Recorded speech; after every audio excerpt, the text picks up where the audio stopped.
What's up, you guys? How you guys doing? And hopefully I got to put this pause here before this goes and make the scene switch. What's up, everybody? How you guys doing? Good evening and welcome to the show with my good friend. This is the Ray Gaming, and of course our special guest tonight, Tim the Tool Man.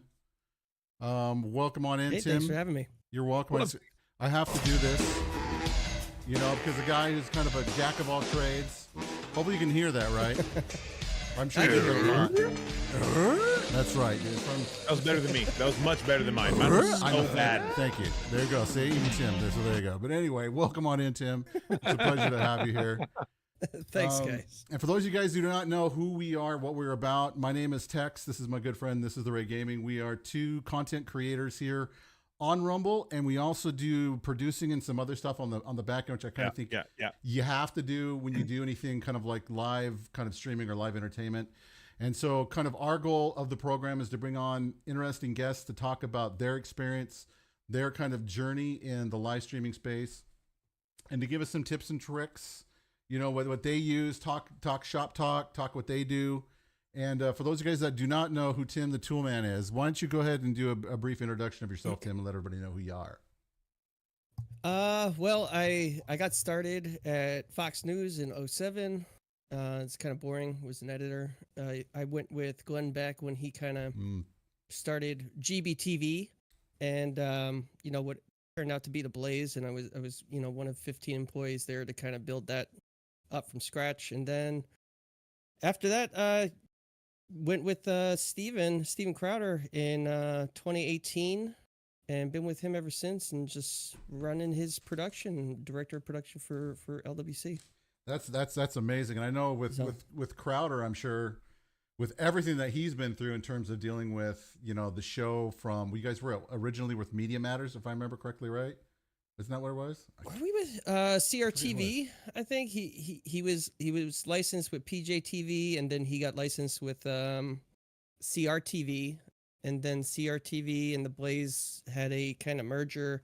It remained the Blaze, and he, you know, then I kind of inadvertently got back to working with the Blaze in 2019, 2020. So I'm like, oh, okay. That's cool. Well, I mean, that's good. I've watched Glenn Beck for years, and so I'm glad to see him working and doing the Blaze. I think the Blaze is definitely something that's needed in the sphere of influence in the news, especially.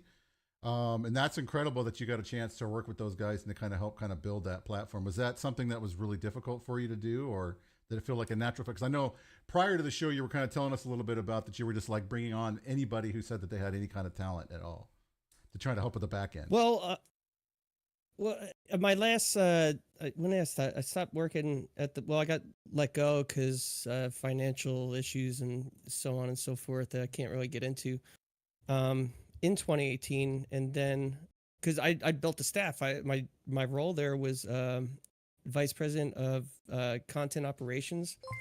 So I did a lot there. I mean, I started as an editor and kind of you know, built my way up, and I had a really solid team. And over the years, when they found out I was with Crowder, or I guess they got tired of working with the Blaze, they wanted to come back and work with me again.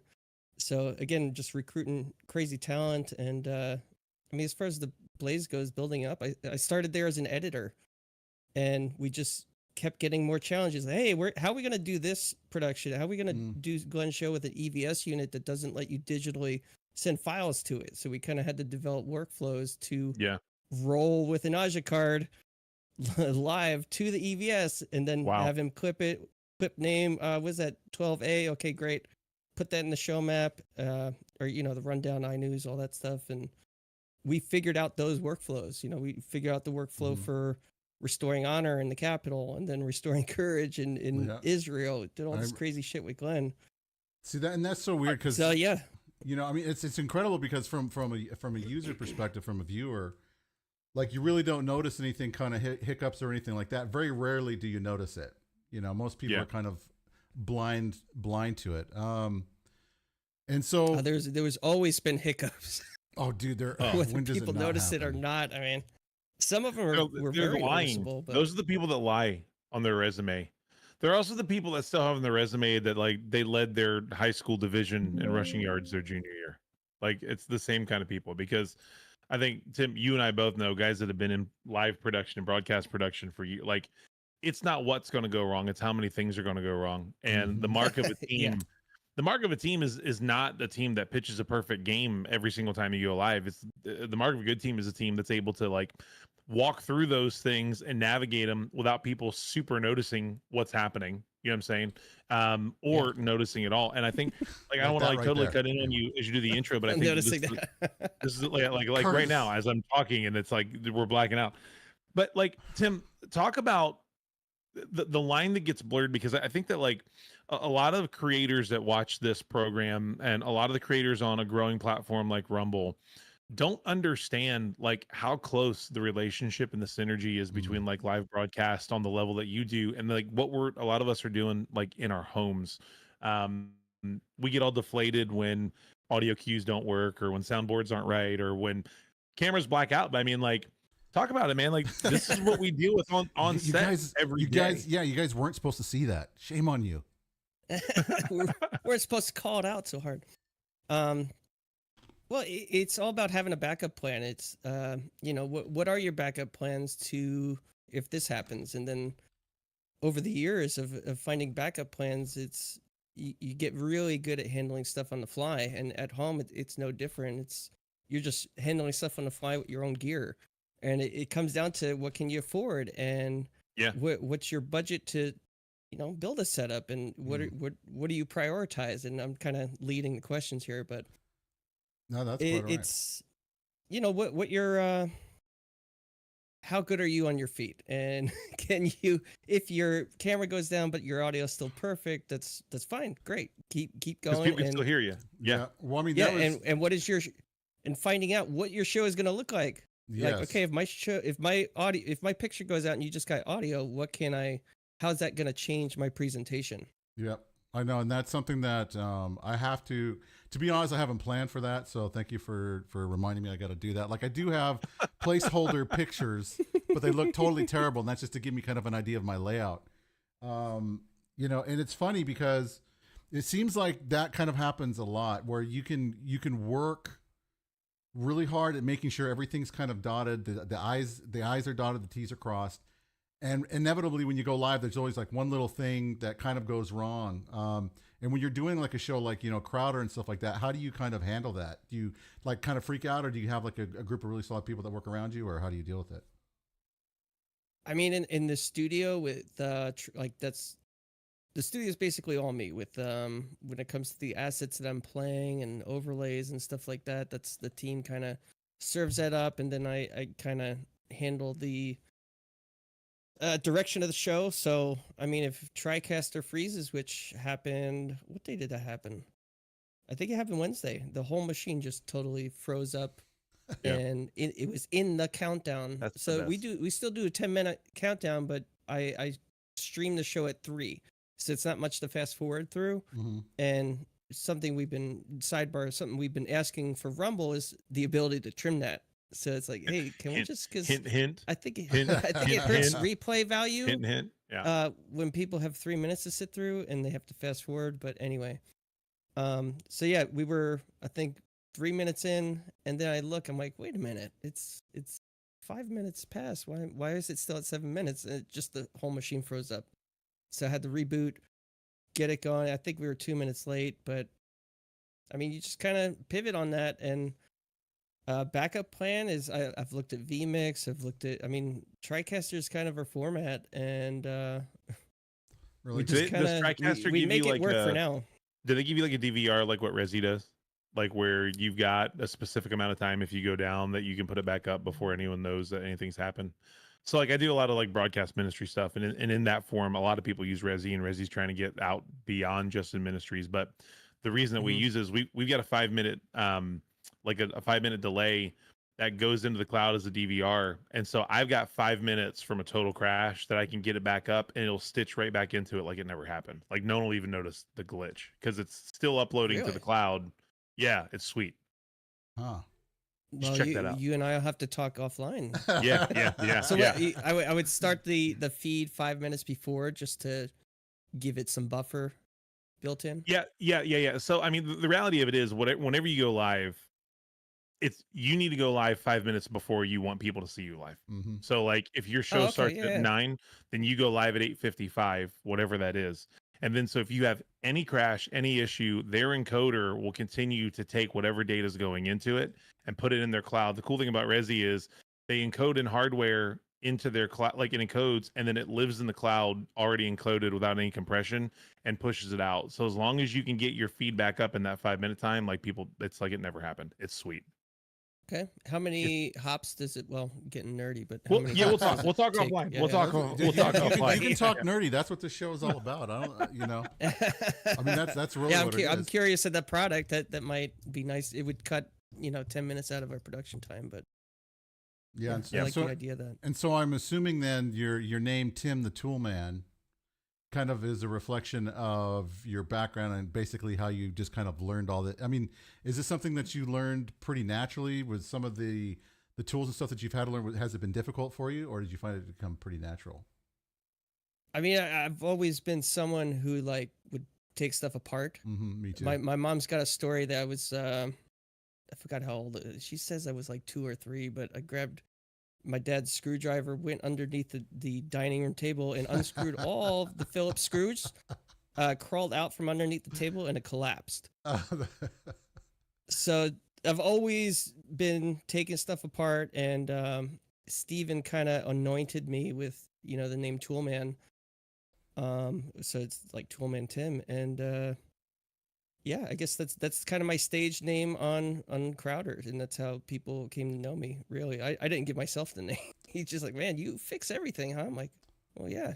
Yeah, I kind of get that too. I mean, I don't work for like a huge setup like you do, but I do with my boss. I kind of went in there. They had me doing data entry, and so I did the data entry, and then they're like, well, we have this problem, and then this problem, and then I did all the website stuff, and I'm done the email, and then I take care of all the computers and the networks and the servers and everything else, and so like I run everything in that organization, and it's kind of like, I don't know, it just kind of comes naturally to me. My mom always used to tell me, my dad used to get really mad because they would buy me a toy when I was a kid, and literally we'd get home, and 2 minutes later I'd have it taken apart in pieces to try to figure out how it worked, and so it drove them crazy. They had such a freaking hard dealing with it. But Texas Attitude, and then you shoot yourself in the foot. Yes, because they figure out, hey, you could do more stuff. Great. Yes, and you especially end up with more responsibility. And especially in a small outfit, you definitely do become kind of a jack of all trades, almost. You know what I mean? And so that's kind of like how it's been for me. I mean, for me, and I know you asked a little bit before we got started about how we got our start. Ray and stuff did the stuff with the football, which Ray, your story is incredible. How you got into it 100%. And it's amazing to see the doors open. It's a lot of fun, man. It's a lot of fun. Well, I got started doing like internet radio back when I was playing like Matrix Online, and that's how I got into it. And I started a Christian online radio station for a while, and I kind of got into doing like on places like Stickum and stuff like that. I did a Christian program like once a week for like 3 hours. Which I'm telling anybody out there, don't ever do a 3-hour show. It sucks. You have to do so much prep for it, and it's five built-in breaks. Oh gosh. Well, I mean, hard, 3 soft. Yeah. What I used to do is that I would actually create audio files that were like, 30 minutes long. So there'd be nothing but silence for 30 minutes. And then right towards the tail end, as I was coming to a hard break, then I would ramp up the music so I knew I was going to break. I was doing everything myself, and so that's just kind of like how I juggled everything. But yeah, that's nuts, man. Yeah, I know, but I mean, and so for me, like kind of jumping from doing just internet radio where I really didn't have to show my face, even though I did occasionally on Stickum. I did some other stuff locally for some people in the area, helped run their kind of programs, to doing like gaming streaming. It was kind of a natural setup for me. As you are kind of like on Rumble and with all the years of experience underneath your belt, what are some of the biggest mistakes that you see streamers make, either like in their setup or their audio or what have you? And just go ahead and use me for example. Yeah, that's right. Just everybody dump on Ray. No, everybody dump on Ray. Ray, I like your set a lot. Oh, you like my living room? This is my living room. Yeah. Normally my dog is laying on the couch behind me. You just hit the hue command and it's your set now. Yeah, dude. Thank you to Govee for not sponsoring me and letting me pay the $30 for these 5 light bulbs. Thank you, Govee. Appreciate it. Oh, that's not bad. I mean, I see a lot of people, they might have good cameras, but then their framing is like this. Oh gosh. And they're dude. like, Yeah. all right, hey, thanks for joining me. Or this, Like, right? Or they're like this behind their thing. They're like, thank you for coming to my stream. I appreciate you Exactly. guys being here. How's Yeah. everybody doing? I'm like, Hey. oh my gosh. Or their camera is too low and it's shooting up their nose, or it's too high Yeah, and it's yeah. it's shooting down too high, and you're not kind of like addressing it. So I think framing is really important. You guys both have pretty good frames where your camera is slightly above eye level. Mhm. You're looking up. Yeah. People aren't looking in your nose. And then after that, I think the second most important thing is audio. Oh Yeah. yeah. Lighting. You guys would laugh. I have a single hue light bulb on one of those the spring light fixtures Yeah. on a shelf, and it's just aimed up, bouncing off the ceiling, and Yep. it is enough to key my green Look screen. at the diffusion. Let's That go, is brother. amazing. I'm That is here for amazing. that. Like it's literally just a bounce off the off a white ceiling here, and let's I see, love that. Yeah. where is it? Yeah, for me, dude, it's There, I've got one light like right here on my monitor. That's it.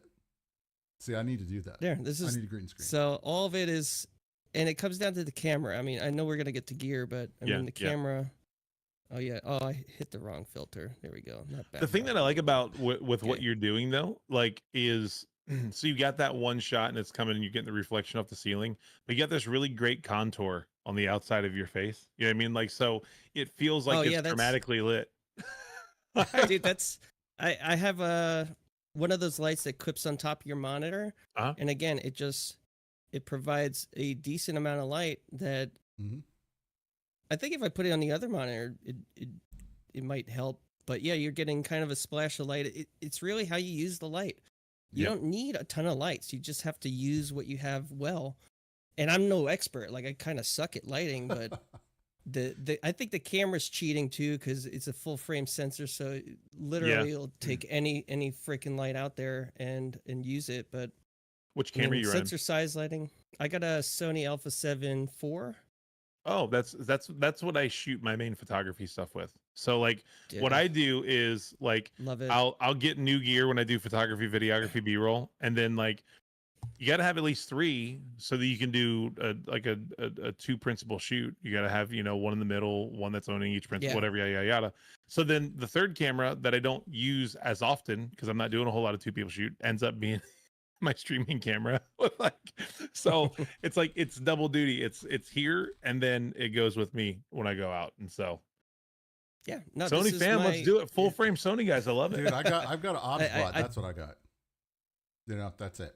OBS-Bot. Dude, they're What but is you it? know what, the OBS-Bot OBS-Bot? cameras are cool, man, and they got that Mhm. cool like AI Yeah. So tracking. if I go like this and I put my hand up, now when I turn my head, the bot will track me, which is kind of Yeah, it's That's weird. pretty cool.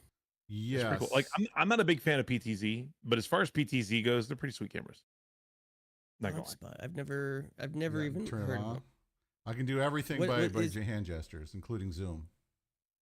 Oh, is it what's the sensor size on it? Oh gosh, I don't even know. See, now you're Micro, I think. technical difficult. It's pretty small. Like it's a pretty small little deal. But you know what? Yeah, I got a guy. I'll hook you up. Well, I'll send you guys information. You can talk. yeah. They're cool little cameras. They got a whole line. They got like a full like OBS-Bot has like a full PTZ line Mhm. too. They're really focusing on gaming with like their semi AI PTZ webcams, what they're calling them, but they've got like legit 4K full zoom features. And some of their there's my dog. Some of their larger PTZs incorporate some of the AI tracking too. So I'm sure you know this, like down here in West Palm, both of our news stations are cameraman less now. They're all really? using PTZ stuff, Wow. and they're all using PTZs that are pre-programmed with moves for the scene. So like if you got a camera that's supposed to simulate a jib arm swinging in, whatever it does, it's all pre-programmed in the system. And That's wild. they're not paying camera guys in West Palm Beach anymore. I was a guy that works with me at the church that I broadcast from. He's one of the directors at I think the ABC affiliate down here, and he's like, dude, we go live 6 times a day with, other than our talent, there's 2 people. There's one guy that's running literally everything on tech, and there's a copy producer that's making sure that the show is running the way that it runs, and that's it. I'm like, you're insane. Like, Wow. Yeah. I don't. That's Not even a crazy separate for- audio person. No, because everything's been so set there for years. They literally have all of their audio queued up. You ready for this? This is a true story. Guess what their audio is queued up through? No Stream Deck. idea. They've got all their serious? audio cues in a Stream Deck, sitting at the main That's guys, and wild. he's like, "Show open, so and so," because it never changes. Ping, ping, ping, ping, ping, ping, ping. Yeah. I think, but it's funny to say that, but like, I really wish people to understand like how close what you do is to professional. I mean, assuming you're doing Yeah. it the right way. Well, Like, people take tools like a Stream Deck and do something with it that you never thought. It's like, Mhm. oh, Oh, my man. God, that's And those- freaking awesome. oh, dude, those rack mounted Stream Decks. Have you? Well, because a lot of the Elgato software is semi open source there too. So like, you can program those things to do an insane amount of things. I mean, I've seen guys that have taken those new, I think they're like $850 or $900 a piece for like 32 button rack mounted decks. And they're Mhm. literally building switchers. They're just putting all the decks and they're using them as switching controllers and routing it through, whether it's Blackmagic or, Panasonic, Sony, whoever it is, as long as they can get their interface to communicate with that. Why do I need your buttons? I have my own buttons and they're a lot cheaper. It's wild. It's super wild. I love it. Well, I mean, Yeah. I think that's one of the things that when you come into this kind of a space, you kind of learn how to be kind of creative to do what you can with the tools that you have. Yeah. And it's important too as well to get the right tools and stuff like that. I'm going to share a video that Ray shared with me earlier about the video production stuff, because it's true. There's a lot of people that say like, oh, your equipment doesn't matter, all that other kind of stuff, and it's like, no, they're kind of selling you a number and they're just trying to make views on their video. I think. And so let me get what you think about this really quick as I change my screen here, and then we watch this. This one is for equipment.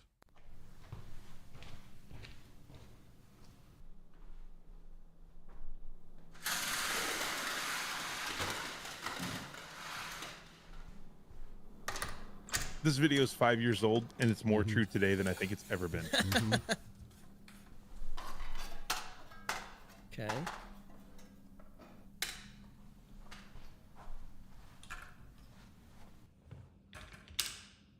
So he's got all the nice Sony, the nice mics, lighting, 4K.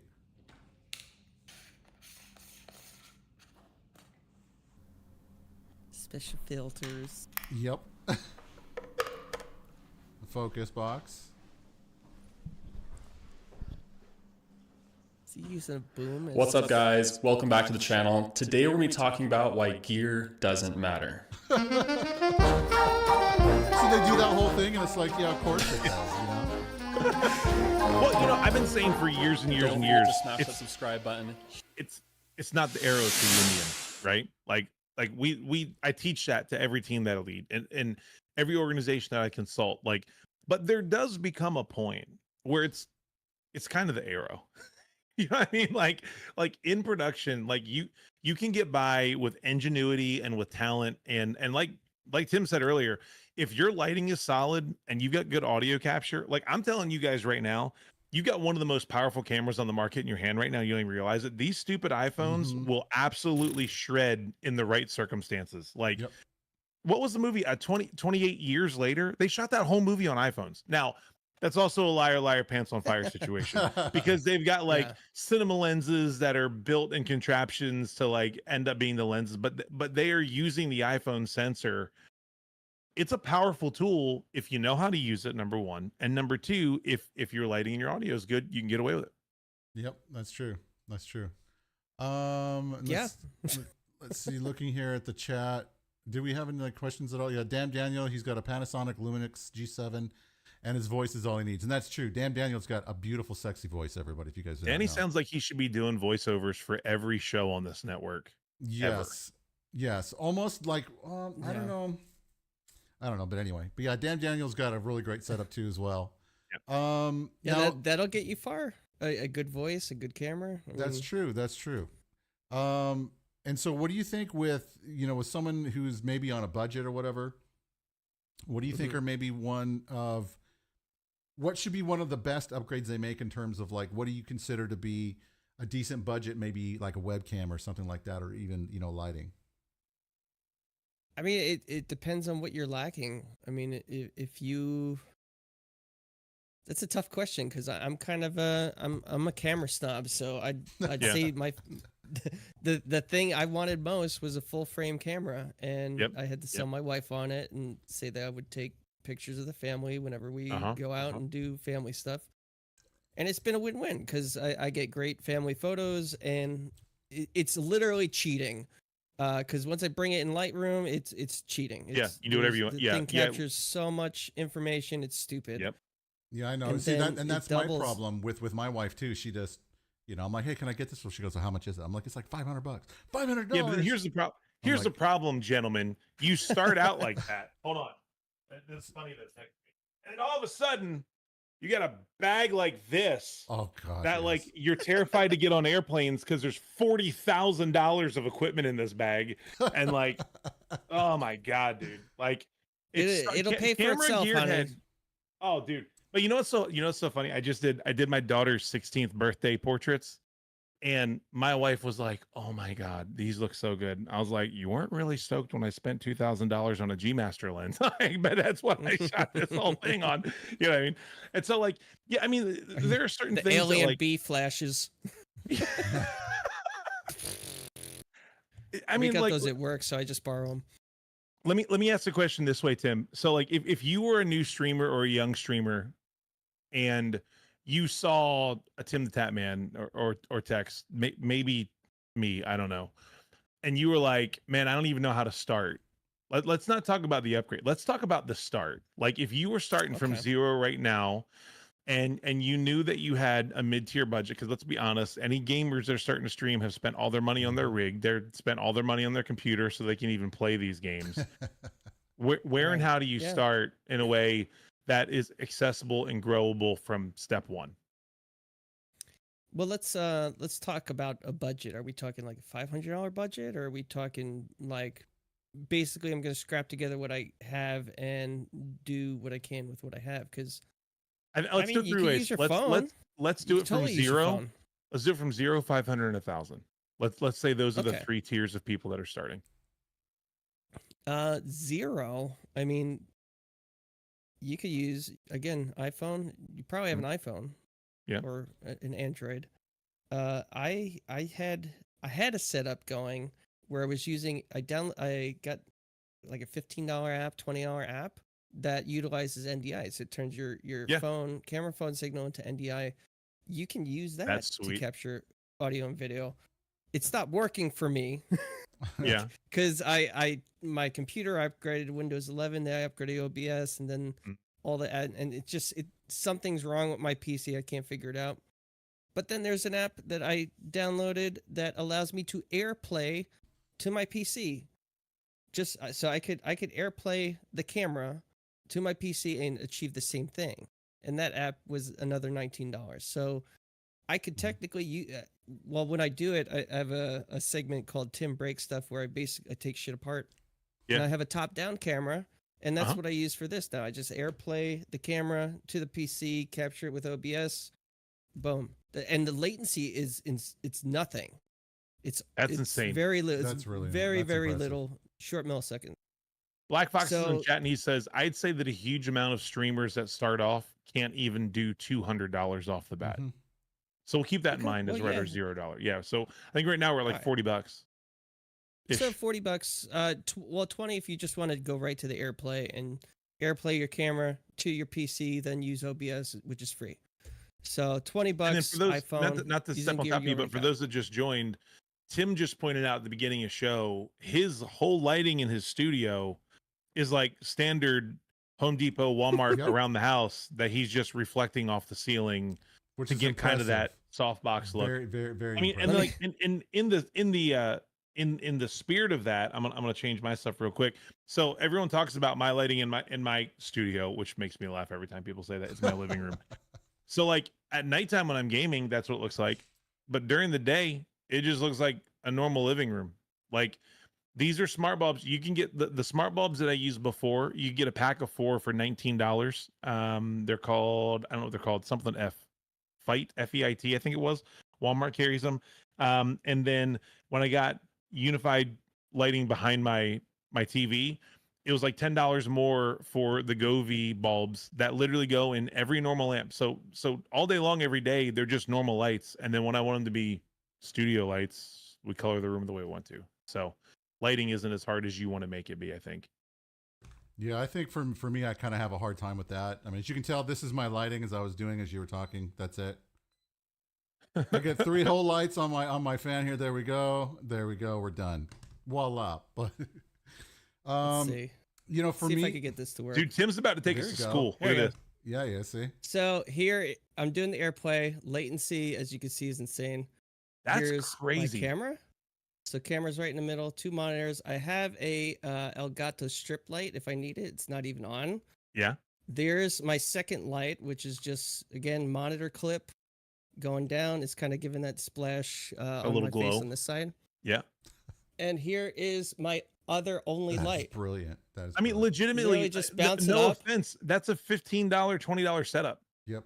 Yeah. on the light reflecting off the ceiling. It's a hue light because I wanted a certain color temperature. Yeah. But that's it. I'm just bouncing off. So Yeah, no, Foley is saying that yeah. glare would bug the shit out of him. Well, I mean, here's the whole thing, Foley. Like, you think a lot of these tools will kind of bug you, and when you first start, truthfully, it kind of does, but you get used to it. Pretty soon, it's like it's like looking at a regular wall. There's really nothing special to it. I also think it'll bug you until you actually glare? walk onto a professional set and you see all of the gaff taped garbage that people are doing to survive their set, and really quickly you lose your sense of dignity. Like, I think sometimes we have this like overwhelming thought that broadcasting and streaming and specifically TV, like TV is so magical. Like there's all this magical thing. Look, dude, it's just a bunch of nerds that are trying their best to not frig up the shoot. like that's what we do. He's talking on the screen. I mean, there is no glare from my eye line when I put the camera, down and up. Of course, you're gonna get glare, but whatever. Literally, from my point of view, there's no glare. There's maybe a little glare on the bottom right of my monitor, but there's I even play games on this side, on the other side. Yeah, with light. it's the wrong monitor. Well, Yeah. not only that too, but I mean, So they that's even just have my tech. the monitors that they have out there that also have the coating to basically anti-glare coating, which are relatively cheap for the most part too, as well. Yep. Yeah, you Which could you do can find that. out You there. could put the light in a different position. I mean, there's a lot of stuff you could do, but yeah, that's the only 2 lights in this room. Yes.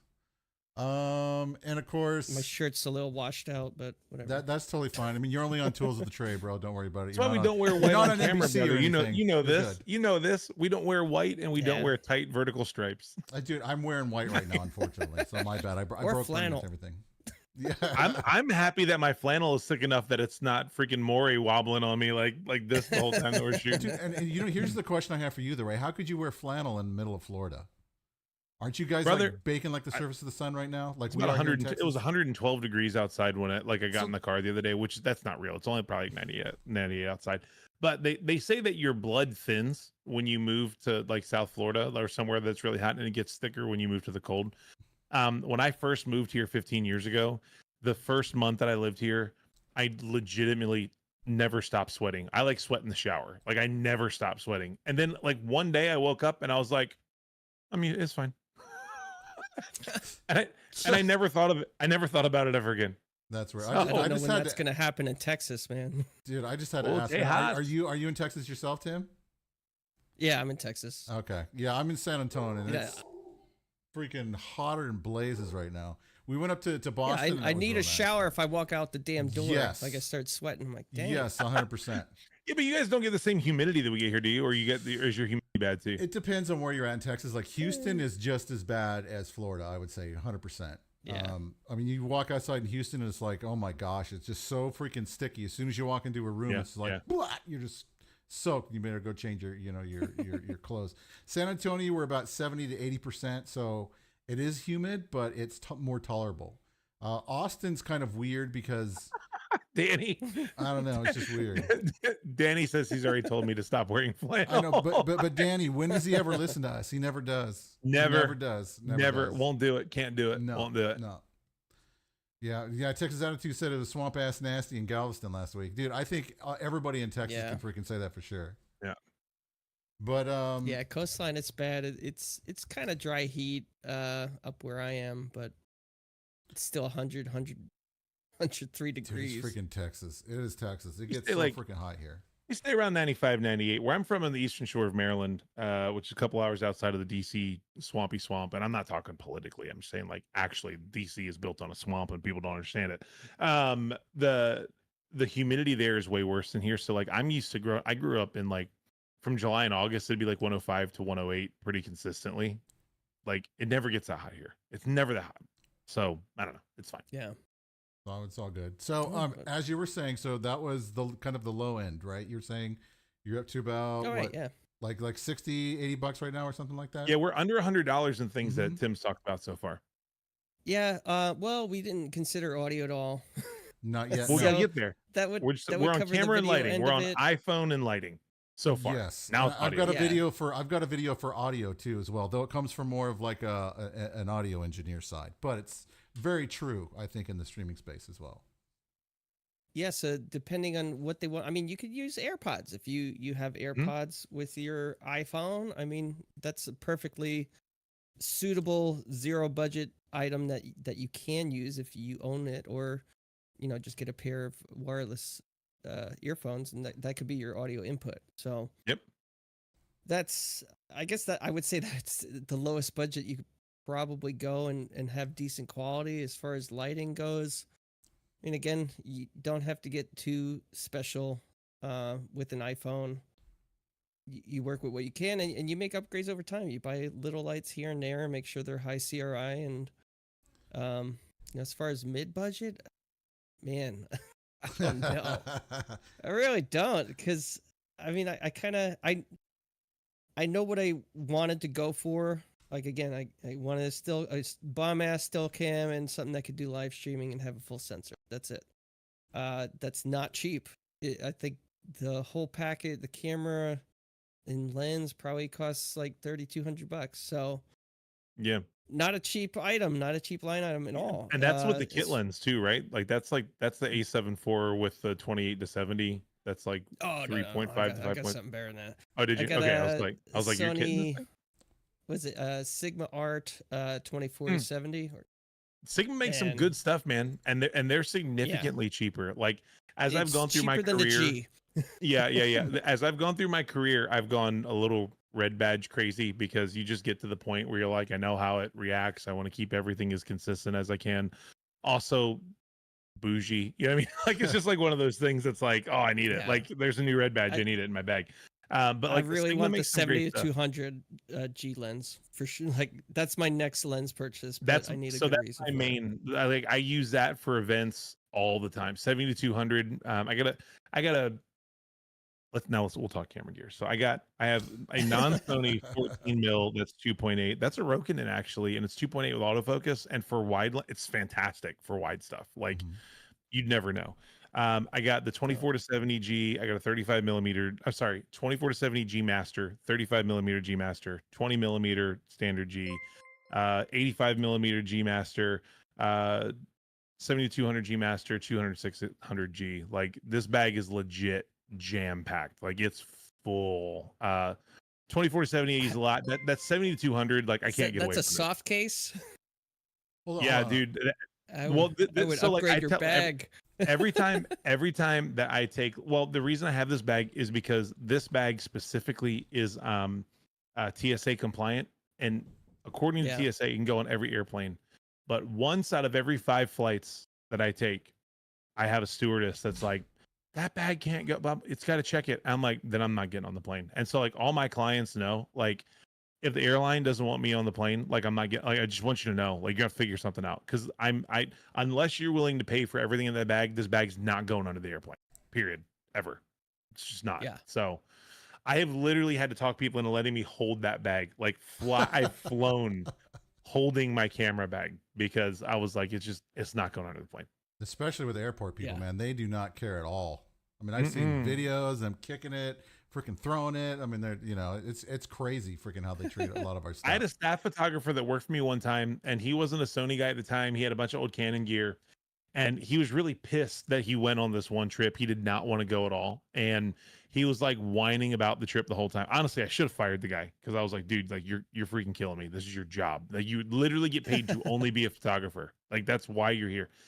And when he went, they made him check his bag under the plane. And he just frustratedly was like, fine, take it. I don't care. And he had a 7200 attached to the camera. Brother, when he landed, they snapped the lens out of the hosel. Like it was gone. Like it was gone. Like the whole face of the camera was gutted. The 7200 was ruined. He had like 3 lenses in the bag that got chips in the glass. Like the whole thing was completely cooked. Dude, I'd be so pissed. Oh my god, that's the worst thing ever. It's the absolute worst thing ever. Then you have to fill out forms. You gotta wait, and you'll probably and the airlines do nothing about it. Yeah, airlines do nothing. Insurance does very minimal. You know what I mean? They don't care. There's a song about United breaking guitars. I think there's multiple. Is there multiple songs? It doesn't surprise me. I know there's at least one. Dude, I've seen, but the crazy thing is, I've seen people take guitars that are made out of carbon fiber and Batmobile material, and they still find a way to punch holes in the guitars. Yep. It's wild. The cases have like indestructible cases that still somehow are just cooked. It's wild. How do you even succeed? Better off shipping it that badly. Yeah. Yeah, I think so too. Yeah, I know. Shipping it. Biscuit was saying, how do you even succeed in damaging something that badly? It's just because they don't care. You know, I mean, really, that's just all that it boils down to. I mean, I'm surprised that a lot of the planes even still fly today. You know what I mean?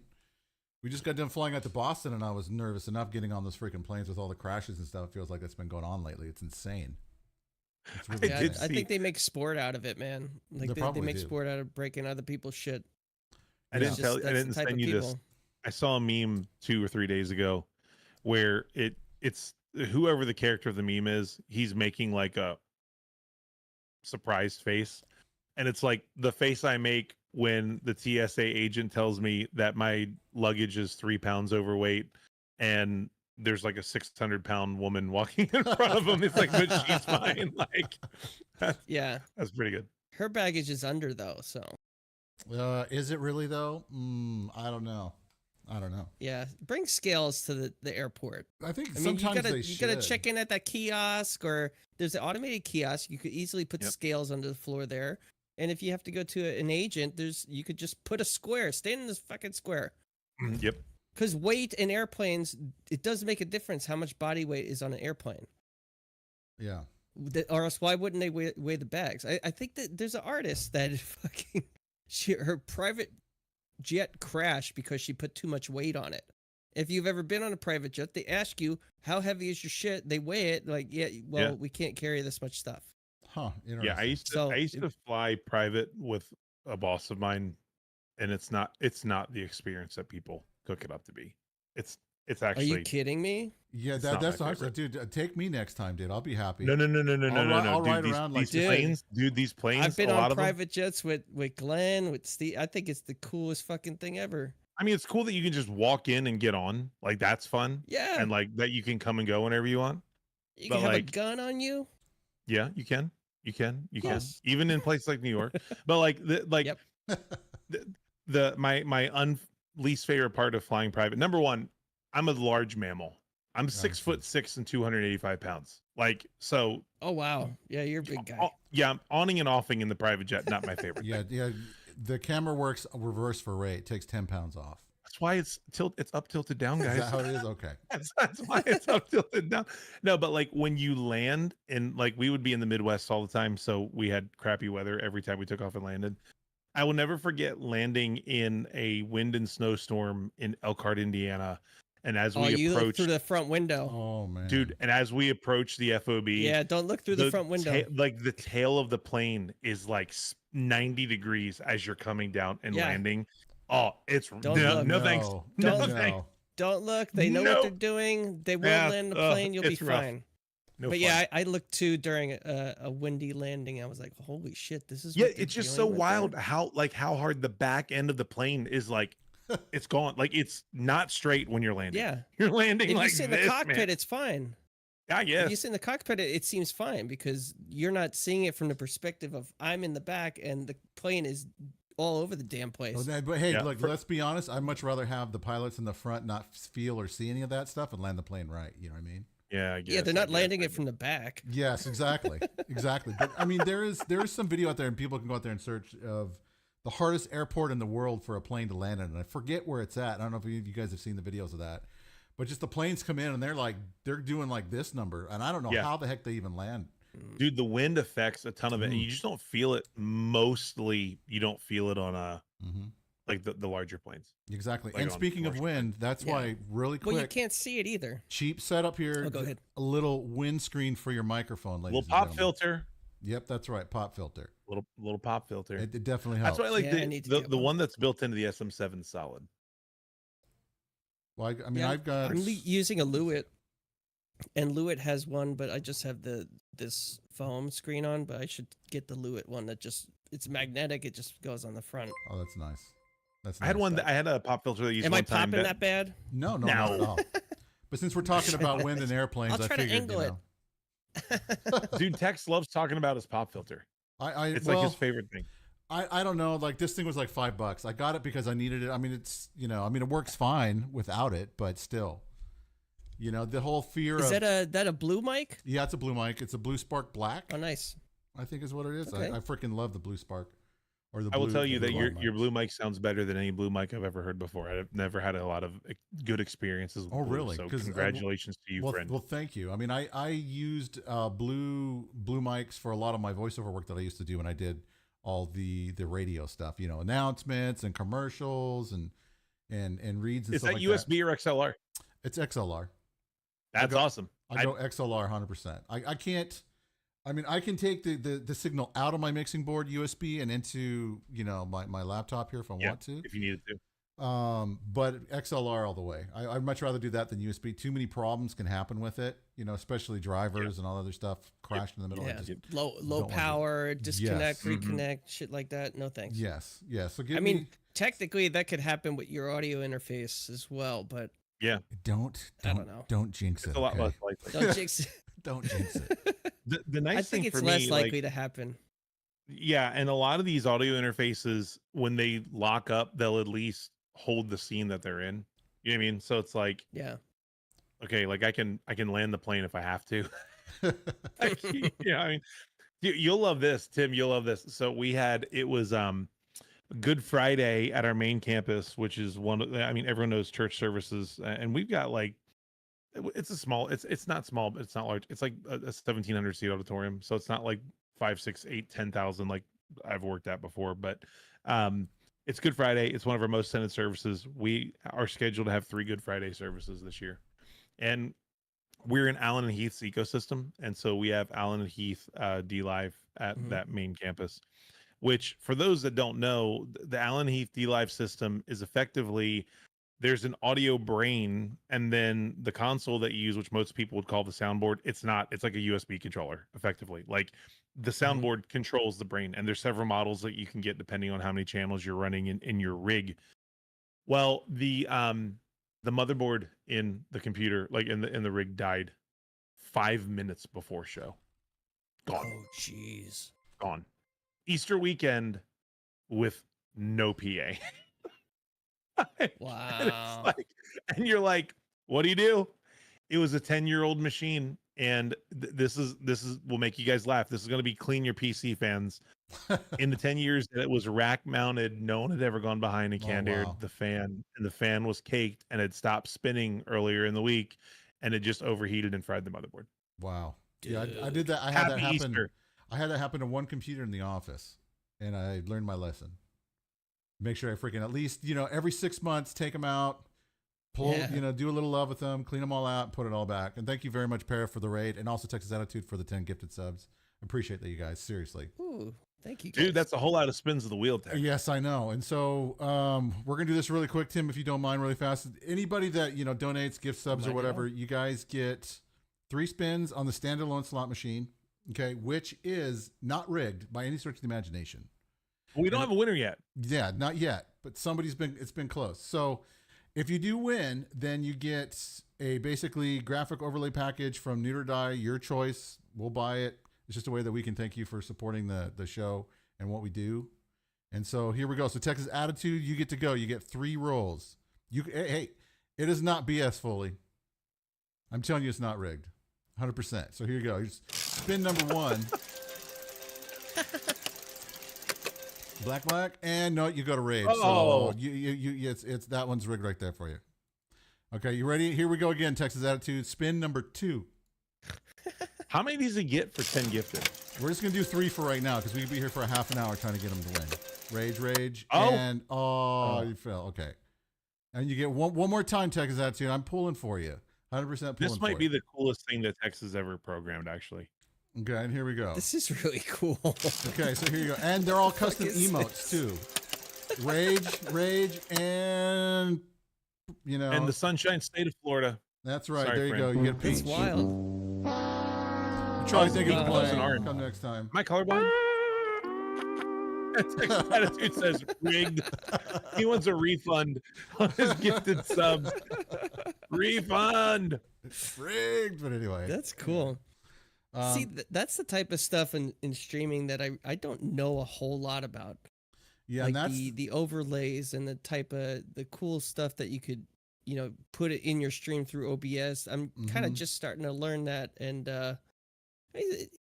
it's cool. It's just what I don't like is there's some bots that you have that clip it, like people use it and it clips your stuff, but it's not clipping to your channel. It's clipping and it's putting it on another channel. So you're basically agreeing to license your content to another channel because it's just uploading it there and they're getting the views for it. Like, it's not Spoken like a back to you true at all. professional. Yep, I I know. love it. So I love it. there's a lot of kooky shit out there that you shouldn't use, or you should at least look up the terms of the service before you use it. Yeah, and But that was cool. Well, thank you. I appreciate that. I like that.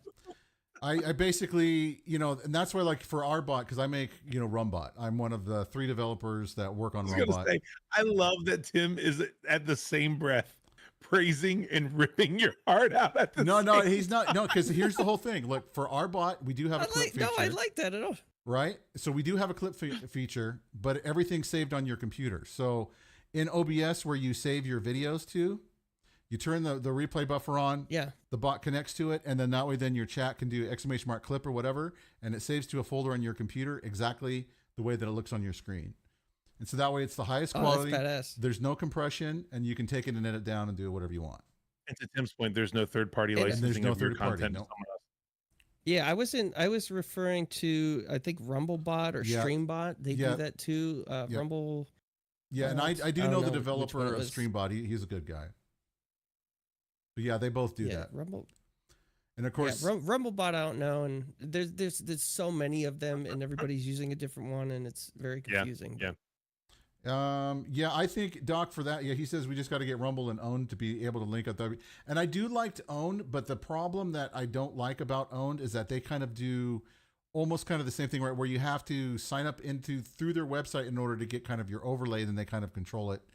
If you stop subscribing to the service, all that other kind of stuff, well, then now you're kind of left without your overlay. Now you got to completely redo it. Which is fine if that's what you're okay with. Even when I used Streamlabs and stuff like that, and I did their service, I found out where the files were stored locally in my computer, and I copied them. So that way, when I stopped paying their money, then I would still have my overlays and such. So anyway. Oh.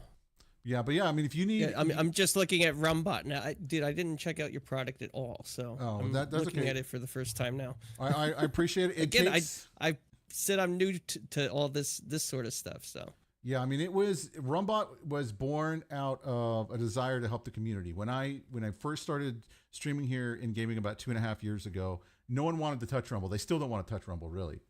And so Rumble just released their API, and I was like, you know what? I'm going to go ahead. I'm going to make something so that way we can get alerts on Rumble. Nobody else wants to do it, right? Streamlabs wasn't doing it.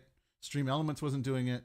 Nobody is, because there's this view of Rumble that it's some right-wing kind of conspiracy kind of, like we got cooties over here or something, and that's not wasn't it? Yeah, wasn't it OBS that put out a statement that was like, if you're on Rumble, we don't want you using our product. Yeah, they were. We would prefer that OBS never even connects to it. Something along those lines. It was something that they did not have any future plans to do any development integration for Rumble, or something. and Yeah, and something. It wasn't as scathing as that, but it was like, yeah, It was pretty bad. like, thinking it's It a was joke. pretty bad. But Diageo threatened to pull all of its advertisers from Rumble if I think Steven and Alex Jones, because they the biggest advertising agency in the world was Oh yeah, threatening to leave Rumble.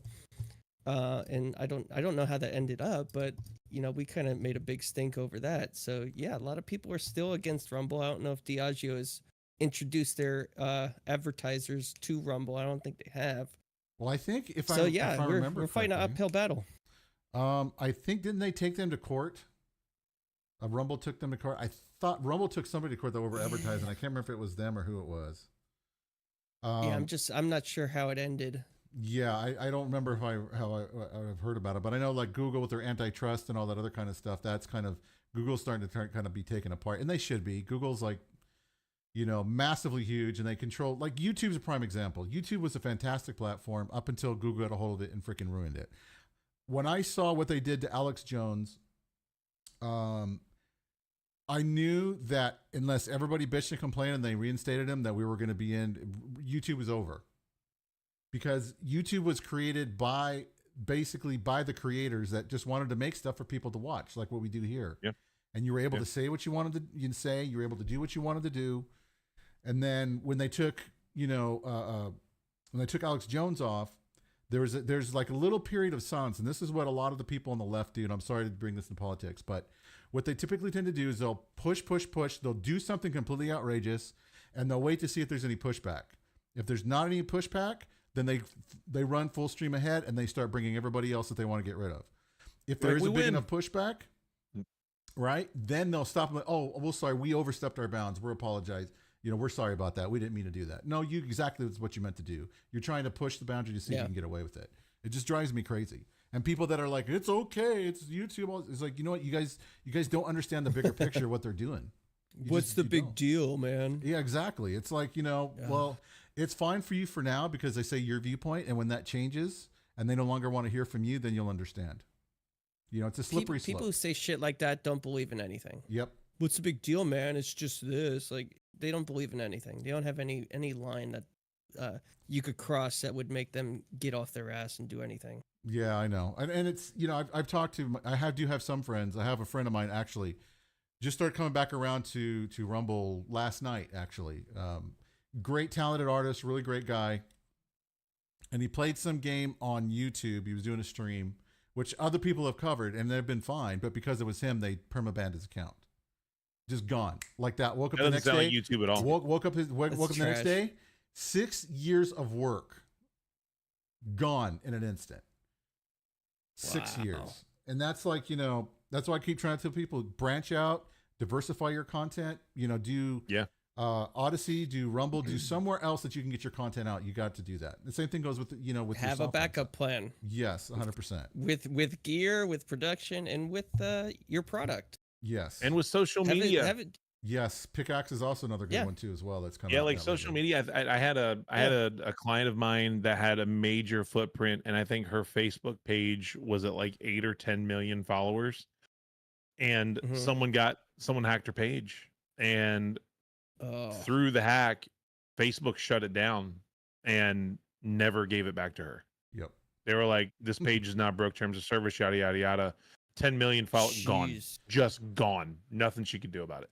Yeah, and that's it's a nightmare, man. Because I was going to ask you too as well, Tim. Because I know with Crowder and stuff, and I don't know if Glenn or the Blaze has I can't think off the top of my head if they've had any problems with YouTube, but I think you guys had within the Crowder show, right? You guys ran into some issues. I mean, how hard was that for you guys to kind of deal with and navigate, or was it kind of like an easy choice since you guys all decided to come over to Rumble? And I mean, how did that work out for you guys? So that was 2019. We had the Rumble adpocalypse because we would the Rumble, no, not the YouTube adpocalypse, sorry. Yep. Dirt. Okay. So we used to rebut this Vox guy, Carlos Maza, and he was gay, and we just make fun of the fact that he was gay. His handle on X is gay wonk, so he didn't really have a big problem with calling himself gay. But when we called him gay, or we There's a called whole him a problem. sprite, it was a big problem. So he made a supercut of Steven, calling him variety of names that meant gay. Nothing bad, not like you're a fag. Sorry, are you on YouTube? Yeah, I'm on YouTube too, but that's all right. Not might wanna anymore. dump that. Yeah. Not You might anymore. wanna He's dump that. not. So he didn't say should that. I do that? Views are expressed, not of those officially of tools of the trade. You just gotta warn me Well, next time. So we I can... just said he didn't say that, I so know. whatever. And it turned into this big media campaign. I think Yeah, I remember all NBC that. was behind it because they're behind Vox, and companies like Midas Touch, which is a huge PR organization, was behind it. It's just they pulled out all the stops. And Mazie Hirono was mentioned as Steve. Oh, we need to ban him off of YouTube. The CEO of YouTube, Susan Wojcicki, is saying his name. And he's like, well, I've never had a conversation with any of these people. And, we fought tooth and nail and gained, Huge traction. we weren't going to Rumble at the time. So our backup was just to make Mug Club, I think, for a period of time free for as long as we were off of YouTube, and just did a huge push because that's the model of the show. It's support us or the free show goes away. Yeah, and it's 100% true. And I think you guys did a great job, especially kind of navigating that whole thing and standing your ground. And so, I mean, yeah, and Rumble became our backup, and we did a huge call to action to get people to go to Rumble, and I think it was largely successful. We're not getting all 6 million of his subs from, well, it's almost 6 million, it's close, from YouTube to Rumble, but I mean, we got to play the game now, and the YouTube channel is permanently demonetized. Both his Crowder bits and his main channel permanently demonetized, will never be remonetized, even though they did it accidentally once. yeah, And we saw all of our views go nuts because monetized channels get different treatment. yep, they do. Yeah, they do. They do. So yeah, and then we saw the views go back down. It's like, man, if this was a fair fight, content would kick the shit out of. That's it. That content is king. Yep. Yeah, and 100%. Steven's content is great. Yep. And it would perform if it was a fair fight, and it's absolutely not. Yeah. So fuck YouTube. I know, and that's that's the one thing I really wish I study a lot of history, and it's amazing to kind of watch how people are just okay with wanting to be kind of silenced and kind of be told what to say and all that stuff. A lot of the historical channels you watch on YouTube now, if you go back and watch stuff on World War II, they blur out and they pixelate the stuff about the Holocausts and all that other kind of stuff. And it's like, that's dangerous because you're hiding from people what happened historically. And, as the saying goes, if you don't learn from history, you're doomed to repeat it. Okay. Yeah. And that's what's going to happen. I mean, there's no reason why I don't need somebody in YouTube to tell me what I can and cannot watch, what I can and cannot think. That's not for them to decide, and for how much power they have as a platform, they really need to be brought under control. And it's funny because since they're starting to lose a lot of money and ground in the whole content creation game, they're now all of a sudden they're starting to come out and be like, oh, we're okay now with kind of edgy content. We're going to try it out and see how it goes. And it's like, I'm done. Yeah. I'm just done. They're full of it. Yes, I know. First of all, no, they're not. No, they're not. They're just not. Well, they're not going anywhere, or they're not full of it. No, they're not. They're not going to do edgy content. Oh, I know they're not. It's never going to happen. The puppet masters behind that organization are never going to let anything that they don't want out. Yeah. Period. Yeah. Well, there's My Little Bronies. They'll let that out. That's kind of like edgy, right? Or Dick or Dildo, I think it was called. It was it didn't have a parental warning, and it's a gay guy in putting himself or having to guess what is inside of him.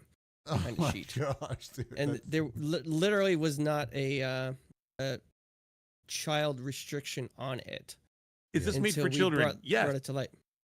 Yeah, it was totally fun, and this was a couple years ago, and we brought attention to it, and then it finally got restricted. dude, but even that, like naked degenerate Yoda? content is fine. Naked Yoga Naked is on there Yoga. too as well, which is freaking wild. Naked I'm not saying to yoga, go there and jeez. look for it anybody, but I'm just saying it's there. Well, all the algorithms know. change. So I think when they say they allow racy content, they just mean that they picked up the TikTok algorithm, because that's Instagram. I think even X to some degree, which I'm not going to be very good at explaining it. There's a YouTuber that is very good at explaining kind of how the algorithm has changed, but it's not talent based anymore. It's all audience based. It's what is your audience looking for? Are they looking for conversations like change my mind? Or, I mean, just giving an example, if it wasn't demonetized, they would see that over and over and over and over again. And the audience that wants to see that would consume that material, and that's all it would be fed, and that content would do well. So if you guys use Opus or heard of Opus, I have a contact there that's kind of he was formerly in Barstool Sports. He's kind of explaining to me how it's changed and how he's able to capitalize on it. And it's really the secret is literally just putting out clips that are all the same content over and over and over and over and over and over and over again. And don't stop, because that content will find the audience, or vice versa. And that's what they will consume until that subject gets tired.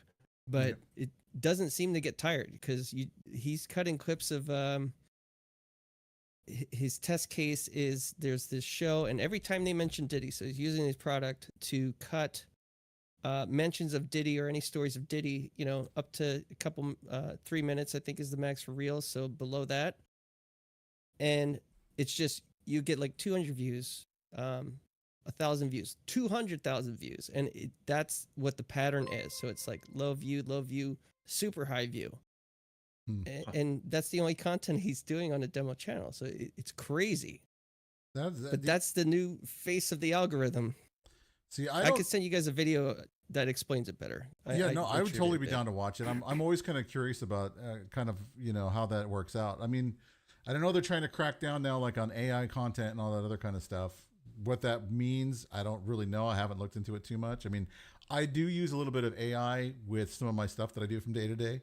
Like, for example, you see the cool, amazing logo. Thank you for my logo. Tim. I appreciate it. I took a picture that he sent me. I put it into ChatGPT. I said, hey, help me make a logo. And originally, it showed that it had, because you had a picture of a guy with a hat on or something on your shirt. Yeah. I showed Ray, and I was like, dude, this is great, but it was like a head coming out of your chest right here of another guy, and I was like, I gotta fix it. It was like Alien, yes, but like exactly. better. Exactly. It's Tim the Tool Man. Tim the Tool Man. That's right. That's right. And he has 7 fingers on one hand. That's right. Hey, welcome to Hey, AI. I had to do it on a quick fly. So there you go. Tim, let me ask you this question, man. Like, I don't mean to steer it, but like, we're talking about content. You said something a minute ago that's super, I think, important for young creators or small creators. Really all creators. You said that content is king. And like, talk about that, and then talk about how you leverage that, or how you encourage smaller or growing creators to leverage what they're doing, not just in their live channels and their social media, because I think a lot of times creators don't understand, like, if you are creating and you're going live and you're not clipping and you're not making social media content out of it, like, you're not going to grow if you don't have a footprint on at least some main social media page. Talk about that. What's your advice to young guys and getting them to understand that content is king, and how they can craft content around, like, intentional content around the things that they're passionate about? Because you hear stuff in this creator space all the time, like, I gotta find my niche, I gotta know like where I fit, I gotta know, like, I can only give TikTok one thing, because if I make a whole bunch of videos about Call of Duty and then I make a video of football, like, my TikTok account's gonna implode because I'm not many, like, so how do you guys approach that on LWC? The football clip will penalize you. The football clip will penalize the rest of your views. So talk about that. Like, what's the strategy for a younger or growing smaller content creator that feels like they've done everything they can, they're beating their head around against the wall? What do you guys see at Crowder? What are you doing in your own stuff? And as someone that's been in the industry for almost 20 years, like, teach us about content is king. All right. Well, I can't I can't disclose, what we're doing at Crowder and For sure. Yeah, for sure. any inside Man. baseball Man, their come on. strategies. But I mean, most of the stuff that anybody does is already out there, and it's already strategies that people have done videos about, and that works. So if you're a content creator, I guess basically your focus should be on what you're passionate about. And when you are on camera and presenting what you're passionate about, you should be very passionate about it. You should express how passionate you like. If you are passionate about something and then you get on camera and you're very dry and you're like, well, and you can't watch your Yeah. show back and be kind of objective about it. You can't look at it and say, well, that was objectively bad, or I thought it was a great show. Like, you have to be able to watch yourself back and say, was this good? And it's very hard. Like, it's not easy for people to kind of look at yourself and say, yeah, that's fucking sucked. I Yeah, did a it's so- shitty job. It's so funny that you say that. I literally, and like, no disrespect to the person that's probably watching the show, that I'm not going to use names, but I was talking to a creator just this last week, and he was like, hey man, like, what are some things that I can do to grow? And I said, well, like, what are the things that you're doing right now in your growth path? Like, when you watch your content back, like, how would you honestly grade it? And I said, and I'm going to challenge you to like take the rose colored glasses off and like, don't drink your own Kool-Aid. Like, objectively, is the It's audio hard. good? Is the Very hard. like do you, like, you got to learn how to do that. And this person said to me, Yeah. he said, dude, I can't watch my own content at all. Like, I cannot, like, he's like, I hate it. Like, I hate seeing myself. I hate hearing myself. I hate the way that I present. And I said, brother, like, here's your sign, man. If you can't watch your content, other people probably aren't going to Yes. watch your content either. And like, I've heard it before, like, oh, I can't stand hearing my own voice. I think I look weird on camera. Like, as creators, like, you are your own, like, they used to call us predators, which is now used in different ways, but like, you're the producer, editor, you're doing all of the things, right? Like, you guys don't have Yeah. stat. If you are less than 10,000 viewers and, 100, 200, 300 subs a month, like, you're not paying an editor, right? Like, you're doing all this stuff yourself. Yeah. You're probably using Canva. You're probably using, like, What the? Are you kidding me right now? that's what you're doing. You got to learn how to watch your own content and grade it out. Okay, that was weird. Sorry about that. I don't know if you guys saw that Are or we not. back? Yeah, all of a sudden, everything just There it is. Hey, everything's fine. yeah. Yeah, everybody's like, "Uh-oh." I'm like, "Yes, I know. I'm sorry. I'm sorry, guys. I'm sorry. Go ahead." Yeah. So like I was There we saying, go. so Tim, to take it from me, like, brother, if you can't watch your own content, like, I don't think anyone else is going to watch your content. Yeah, and I think there's also the Right. aspect too, like at least with doing like live streaming stuff, like what we're doing here for the most part. There's also an element of being involved in the community, not necessarily going into being like, "Hey guys, I'm a streamer. Come over and check my stream." Nobody's gonna do that, right? I mean, you come into my chat and you do that, I'm gonna be like, "Bro, Hey there, fellow streamer. Did you know that I'm also a streamer and I Yeah, stream on the exactly. same platform that you do, fellow streamer?" Yeah. exactly." I mean, it's like, dude, at least buy me dinner first before you try to tickle me. You know what I mean? And try to cop a feel. You know what I mean? Let's just- Yes. at least $5. $5. That's all I ask. You know. And I think there's Yeah. that aspect too. Which I mean, I'm assuming. I mean, did you guys really have to kind of do that with the Crowder show, or was it just more that it kind of naturally took on a life of its own? I mean, because especially with the whole Vox controversy, that really pushed, I think, a Crowder into a huge spotlight that a lot of people were like, "What is this guy kind of talking about?" and brought a lot of eyeballs to Yeah. what you guys were doing. I mean, Steven's just so great when he has a centralized villain Mm-hmm. to go after. He knows. He's one of those guys who knows exactly what buttons to push if he wants to get to somebody, and he's done it time and time again. And I mean, I'm not just blowing smoke up his ass. Like, he's my friend, and we hang out outside of work. Like, he's a good dude, and I mean, he figured all that out on his own. Like, I mean, throughout his past, he kind of started his YouTube channel in his parents' house, I think. And then he had like the blue bedsheet thing. And I mean, he started going viral in 2006, making videos with his brother. So he kind of had that trial and error. He knew he wanted to do. He was comedian, stand up, and he wanted to transform his comedy into a platform that didn't have any conservative comedy at all. So he wanted to be kind of a little racy, and he did like Muhammad's or not Muhammad. He did like a Crazy Pete's abortion warehouse where he was like a used car dealership, a used car dealer doing a used car commercial, but it was about advertising cheap abortions. So he started doing stuff like that, and he's very critical of his content and very particular about how it looks like. So he figured that out, way before I got there working for him. So he has an expectation for how it should look like, and so should you as a creator. You should know what direction you want to go in your show. You should know how you want to open your show, how you want to close it. And a lot of people have a great leg up because they're already doing that naturally. A lot of creators. And a lot of creators aren't doing that right. They don't know what they're doing. They don't have volume levels normalized on assets that they're playing. Their sound bites are too loud, or like I've run everything through a normalization in Adobe Media Encoder. Any sound bite I want, I put it in a watch folder, Adobe Media Encoder, normalize it down to a certain level so I know anything playing out there is the same level. Yep. So just stuff like that there's a lot to learn. And if people complain about something in your chat, maybe you should address it. And yes.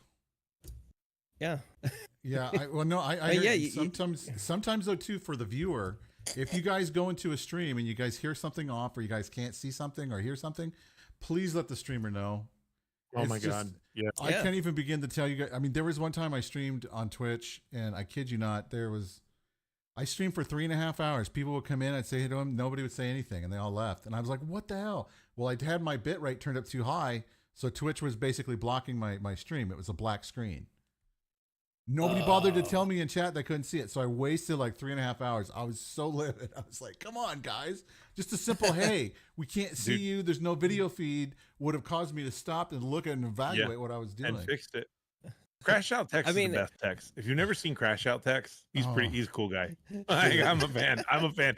I want a Crash Out Tex TikTok channel that's just clips of the best Tex tracks. No, I don't know if anybody would ever watch that at all, but Foley saying for the love of God, please say something. Exactly. And that's the truth. Now, so we can wrap it up. Usually we go about an hour. We're going a little bit over, but really enjoying having you on the program, Tim.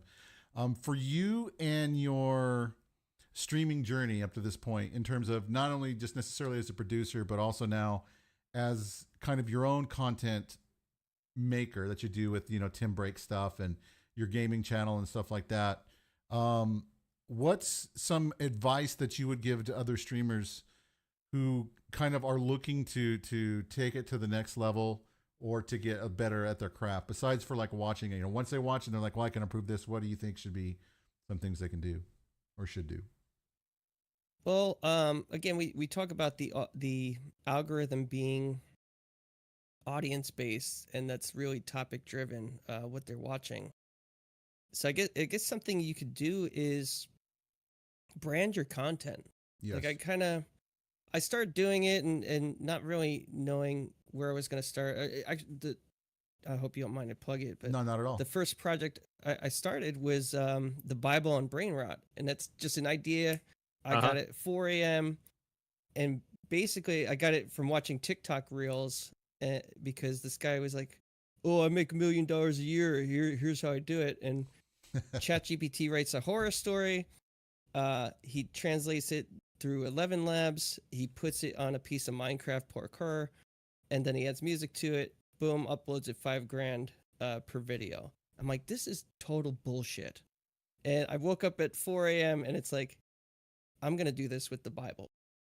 So that was the whole premise, and that was the first project I did. So, and before I uploaded anything, what I did was develop a brand, develop a look, how each video is going to be presented. I found a voice in 11 Labs that I liked, how I wanted to read it. I looked up the copyright on different Bible versions, even though I'm kind of straying now because the American Standard Version was a little too much when I got to Psalms, so I kind of did NL New Living Translation now, and I like it so much better. So I gotta write them and maybe try to get myself an approval because I'm already using it anyway. So nobody heard that. develop your brand. Develop your brand. Get a look. Get a thumbnail template. Yep. Or a variety of thumbnail templates. However you want to present yourself. Give yourself a couple different options. But branding is so important. And then once I started, like, you know what, I'm gonna do a Toolman channel too, because I want a game and I want to see what could come of this, because I've never been on camera, and I've always taken pride in being the guy behind the camera doing all the work. Sure. It's a different making thing. shit work, and I'm like, It's a totally different fuck thing. it, Yeah, I want to get outside my comfort zone and seeing where it goes from here, if there is anything. And I developed 4 more brands of content that I was going to do from there. Mm-hmm. So it's kind of, like a gaming, or gaming with my kid, or doing a production school type of thing where somebody who needs help getting their setup, like, oh, let's just live stream and figure it out on the live stream. That's always fun to do. So it's really, yeah. And, just like you have tools of the trade, that's a Yes. brand. Yep. Yeah. So when people watch it and they see what you're doing, they want to come back, because maybe we could start flipping the algorithm back to talent based, back to theme based, of, rather than we discuss the topic here and then that becomes the clip and that goes in Instagram. Sure, you could get traction that way, and use that as a funnel to bring people back to the branded show. Yep. You know what I'm saying? Yeah. Yeah. Tools like Opus are great. So anytime we talked about, I don't know, gear, right? So you would focus on gear. And that's all you would post on Instagram until it worked, which it will if you do it long enough. That could be your funnel for Instagram. You can make a different funnel for TikTok, or you can make 5 different Instagram channels where it's tools of the trade, gear tools of the trade, whatever other topic we talked about, tools. You know what I'm saying? Yeah, I'm thinking So that's socks really and have to- aprons. That's what I'm thinking. Socks and aprons. Yeah, sorry. But that's if you wanted to do it right, and it's a lot of fucking work, you would do it that way, and make all these sub channels. And I don't do that. I just kind of, when I go live, I'm kind of just skirting on. I send out a notification, and anybody that's subscribed, they come in, and I try to have good relationships with the people that watch. I do okay. I think I'm already at the viewer, the 200 hours now, and it's like halfway Nice. through the month. That's so. awesome. Congratulations. Are you gonna join the creator program? I've been in it. Oh, I've been that's in it awesome. since they launched it. So That's awesome. I wasn't happy about the ad read stuff, and I think I pissed I off saw Chris. I saw some of your tweets. I have changed my mind about that, because I saw the advertisers, and I don't think it's that bad of a thing to do, even though I had never planned on doing them. But if Rumble needs us to do them, to stay in the program, and they're paying nicely, it's helping fund the Bible Project, which was my main thing to do anyway. So that's why I'm gonna do. I'm gonna try to stay in the program, but I think Chris might prevent me from ever getting featured again. We'll see. I think I made him mad. Well, I think it's so funny. Like, well, on don't the see. side You're gonna what get happened. text kick me off my soapbox. You're like, this is my soapbox right now. Yeah, like the it complaining has been insane. wild, and I think that like, I want to be really clear. Like, I think everyone deserves their opinion, right? Like, and I think one of the cool things about Rumble is, like, Rumble's free speech, and we can have our opinions and we can share them. But like, also, I can share my opinion that I think your opinion's stupid sometimes. You know what I mean? Like, if you want to play the game, like, Yeah, let's play the It's game. fine. I'm not talking to you, Tim. I'm just saying, like, in And general. Tim's like, sure you're not. Yeah, sure. No, dude, Cool. my problem is I have numbers of people that I could have called to share that opinion before I went on X. And that's totally my fault. I probably shouldn't have done that. And I'm not going to do that again with anything Rumble critical. Like, I'm going to tell, because we're in very close talks, being in my position with a lot of decision makers. So I'm probably going to bring any complaints to them first. Yeah, I just think that like there are ways to look at all this kind of stuff. And like, people are mad about payouts this week, and last week they were mad about ad reads, and the week before that they were mad about the fact that we have 20 active chatters, and the week like, there's just always going to be something to complain about with people in general. And I sometimes it's an overfeed of just toxicity, which again reminds me of a lot of the other platforms that we're trying to escape. You know what I mean? Like, we're trying to be different than these other platforms. But the thing to me, like, my soapbox on this has been like, if you're a paid partner, there's going to be expectations. Like, my criticism of the whole ad read thing is like, I think we could have communicated better. Yep, we could have told people better. Like, we could have set an expectation. That's what I ended up telling the people that I have calls with. Yeah. Because they want my feedback too. Like, they asked me, what did you think of this? I'm like, well, to be honest, here's my feedback. And they agreed that, Yeah. And trust me when I say this, Rumble did hear it loud and clear, because we even told them to as well. Being the ambassadors and stuff like that, we're like, well, you guys should have said something from the official channels. That should have been done so people knew it was coming, and they didn't do that. Why? Yeah.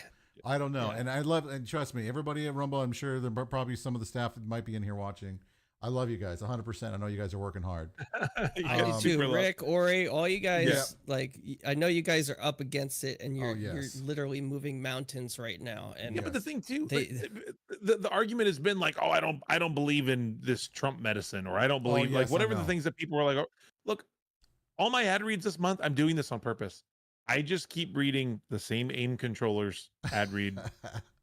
I'm going to do it for the entire month. I thought you were going to say that you're going to do all the blockbuster health reads. No, I'm just doing I'm doing the AIM controllers one, and I think that like the really great thing about Rumble and about the community aspect of Rumble, and like what guys like Rick and Chris are doing, is they hear the feedback and they pivot immediately. Because like one of the big things that was kind of hard to argue with is you had people that were like, I don't know how to read on camera. Like for me, like I'm going to start pulling my ad reads into my prompter so I can look at the camera while I read the ad read, instead of like reading off to the side here and then going back to the camera and trying to whatever. But like reading a teleprompter is a skill that takes years for people to develop. Like, you're not, like, very few people on day one read prompter and it's like Ron Burgundy. You know what I mean? Like, it's like, how do I even do this one? And well, like, he wasn't even that good.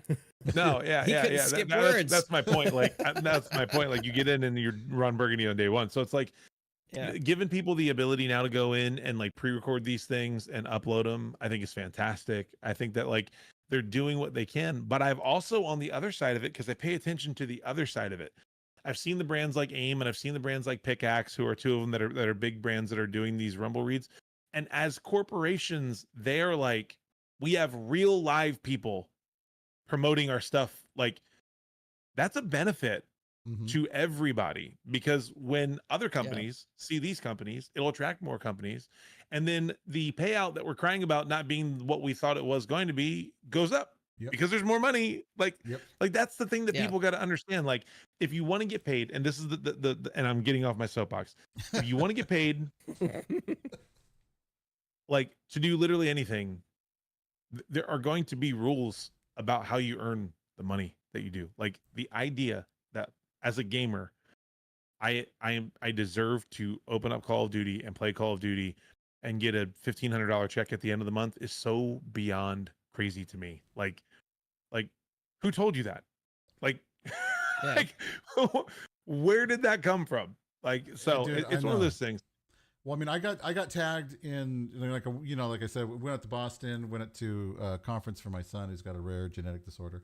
And like, while we're there, people are tagging me on X and posts and stuff like that, complaining about all this stuff. And I'm like, just, I'm fine if you want to give some constructive feedback, but if you're going to keep tagging me in negative posts, I'm just not going to respond. I saw one guy post is like, who doesn't have ad reads for their partners?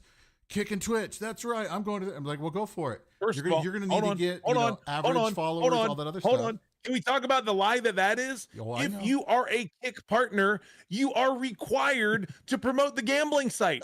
It's pinned in their chat. They read reads for it all the time.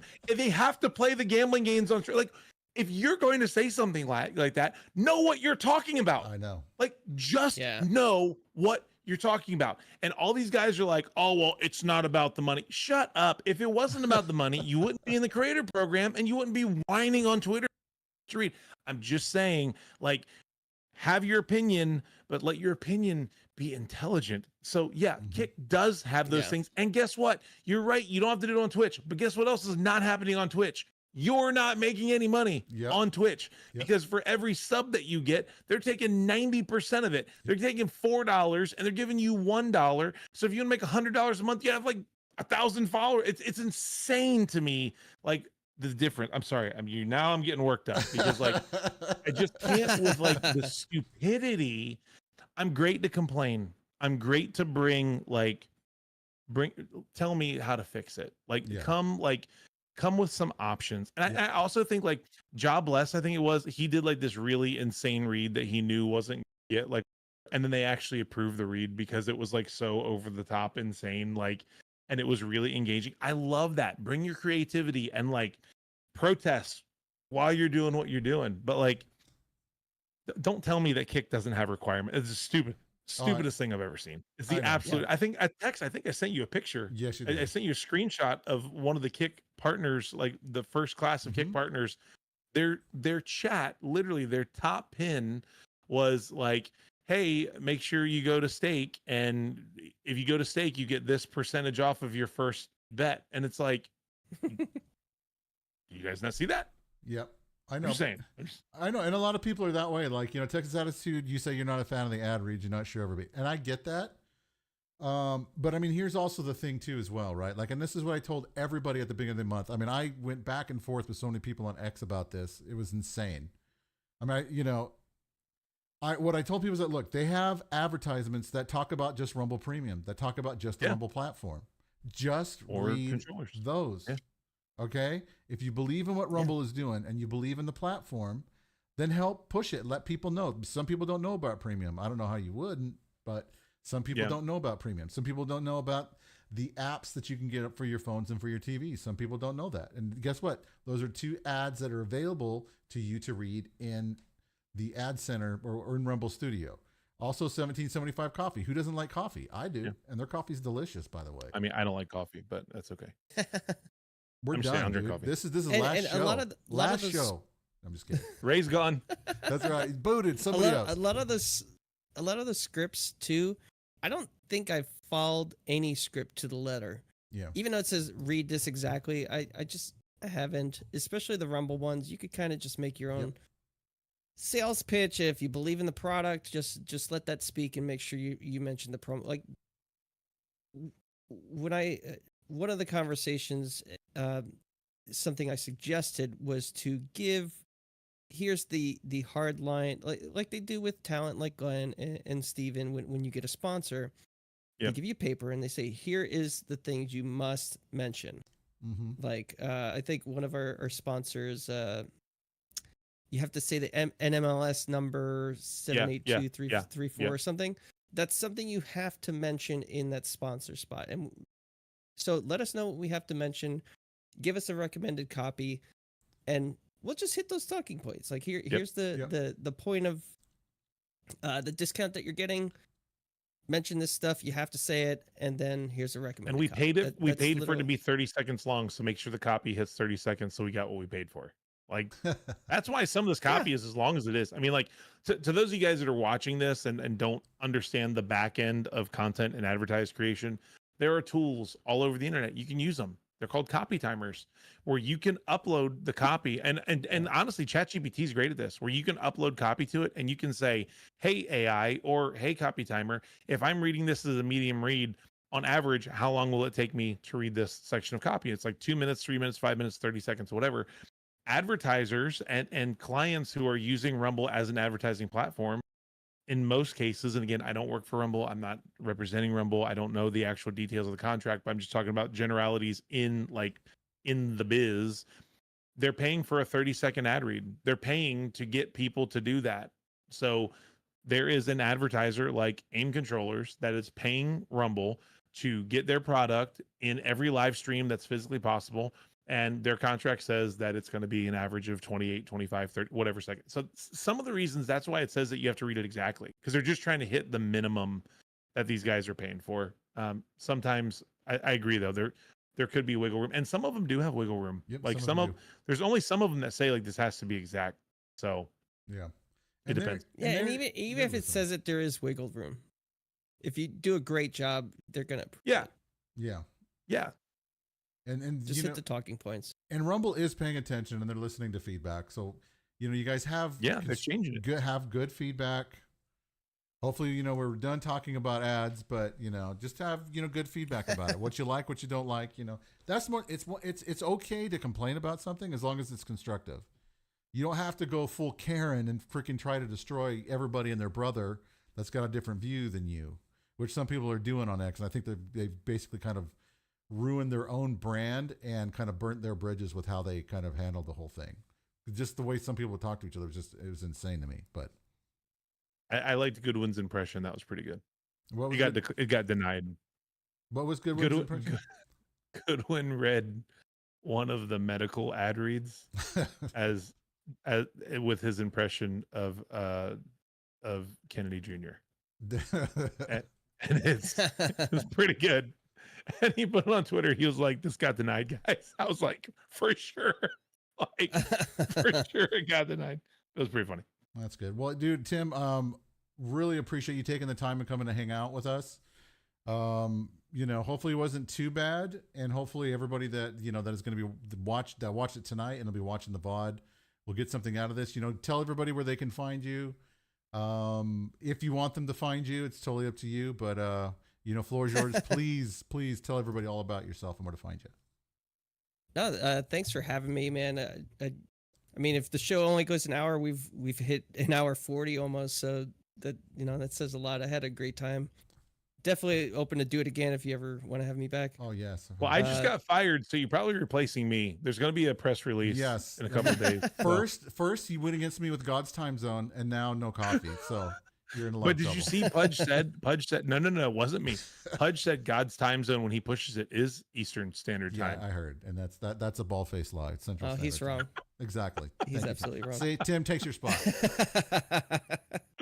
So if you guys want to find me, I'm on Rumble. I got the 2 channels, Toolman Tim and the Bible and Brain Rot. So I'm trying to cater it to kids because they are gonna pick up a phone and they're gonna watch total trash. So if they're gonna watch trash, you might as well have them watch and learn scripture. Or yeah, that's awesome. My wife, I know she puts on scripture and goes to sleep to it. You could do the same. I tried to build it so it's something you could go to sleep to. So try it out. Let me know if you like it. I'm also on X. If you guys want to follow me on X, I say a lot of things there. Try not to get in trouble, but I do. Okay. But yeah, thank you guys. This was awesome. I Tim, thanks for love coming talking production, and I'm glad you guys are doing it. But since I'm getting fired anyway, I'm going to tell on text. When you reached out a couple weeks ago about the clip that we put up, I don't remember what we were talking about. I think we were talking about my microphone. And you commented on, and you were like, "Hey, I'd love to come on." I get a direct message from Tex. He's like, "Dude, that's Crowder's guy. You got to get this guy on the show. We got to get this guy on the show." And he went like total fangirl. So it was a lot of fun to get to have you on, man. Appreciate you. Yeah. But yeah, we got our contact information. We're friends on Discord. Yeah. So dude, let's keep And chatting. it's the whole reason why too is because like you have so much experience under your belt too. One, I think Crowder's great. Yeah. But he can only be so great by the people that he surrounds himself with to help push out his message too. It takes a little of both, right? And so that's why I think having someone of your caliber come on and talk about kind of like your pitfalls and some of the stuff that you've seen and kind of how you deal with the back end of things as a content creator, because that's basically what you are. You're just overseeing the production of someone else's content, but it's also yours too as well. Like when someone says, "Well, how'd you guys get that great shot?" It's like, well, Tim put it together. Him and the team, they did a bang up job on the back end, tying it all in, lower thirds, all that stuff. So it's everybody. And that's why I was like, dude, I was super excited to have you on. We're going to be having Jeff. I don't want to slaughter his last name, but the owner of Pickaxe, we're going to be having him on the program too, as well, to talk about social issues and stuff like that. So he'll be coming on soon. And hopefully I'm still trying to work on getting some people from Rumble on the program. Hopefully I can. Hopefully they know we're not going to like Rumble Rick and some of the other people. Right. We're gonna bring him on and slaughter him for an hour. Yes. Let me know. I might be able to. Incoming raid from Deaf Gamer Okay. Girl. I appreciate that. And seriously, you guys, thank you guys for joining us tonight. Ray, always great to have you. Deaf My Gamer friend, Girl, thanks for having me. thank you for the raid too as well. I owe you guys some spins, so let's go ahead and do that right now, if you guys don't mind. We'll do this really quick as we go. Yeah, I'm gonna look into your product, RUM-Bot, because or not RUM-Bot. That's it. RUM-Bot. Yeah. Now we also have music too. So We it's an have copyright free- application. Yes, it's an app that And he'd runs. like one order of the not fixed Wheel of Death for Louderworth Crowder. He needs a Crowder branded one that they can use in their show. Oh yeah, I could totally do that. It's totally customizable. Well, a reason this stuff is new to me is, we do straight broadcasts. Like anything we do is in a studio, and it's just getting pushed out on a clean feed. There's no chat on top of it. There's no followers. There's none of that. It's just clean feed. So, I mean, this is new to me because it's relevant to gamers. It's relevant to streamers now. Like your setup looks awesome. Thank you, man, dude. And this is all doing OBS in scenes and Discord. Okay. This is like literally like I'm like strings right back here trying to hold all this stuff together. Yeah. WD-40 and duct tape, baby boy. 95% of the time it'll work. Yes, I know. It's still like, I accidentally open up something on the wrong screen. Everything goes black. I was like, crap, you guys saw that. And then, of course, my computer went black, and I was like, what? Ray and I have had this thing with the show, and I don't know what it is about it, but when we're doing the show, like, I lose power. Right? That's happened twice now. The very first show, we got it live. I was actually on location. I'm using a MacBook and AirPods, like you talked about, from like the lake that I was building a summer camp, like tour grade setup at. And we go live, and then all of a sudden, text is gone, and like no one in chat can hear me. And I'm watching the chat, and chat's like, "What happened, guys?" And I'm like, "I don't know.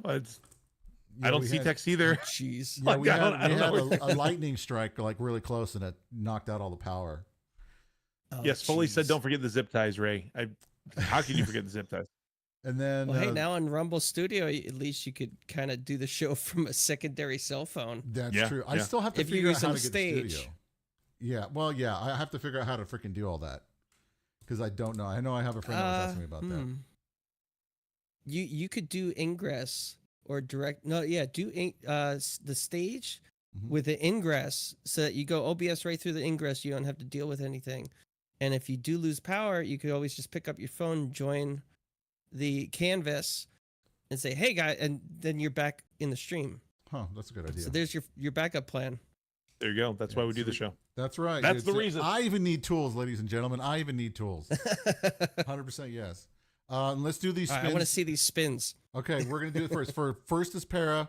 I'm sure she's not here, but I appreciate you, Para. So this is her first not rigged slot machine. She rated, so she gets one spin. I wanted to win so bad. Rage and get wrecked. Sorry. Bum, bum, bum, bum. Let me see. I got to go back here. There we go. Both that all worked. I have that one. Here, I'll get you on the sound. Yeah, I got that one too. Okay, so here we go. Here's the I've next been told one. I'm not allowed to soundboard while we're live. Yeah.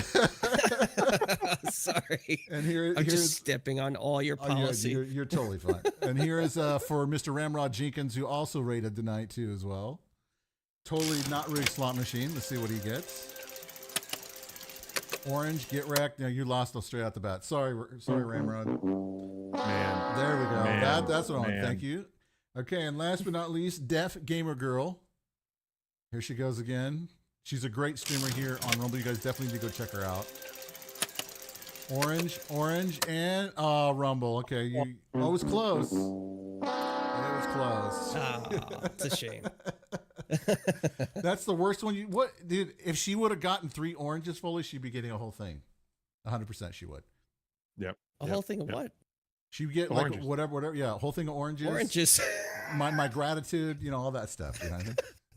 A case of oranges. Yeah, that's it. But all right, you guys. Oranges. But hopefully you can hang out for a second so I can say goodbyes to you, Tim. And for Ray, thank you for joining me again to do the program.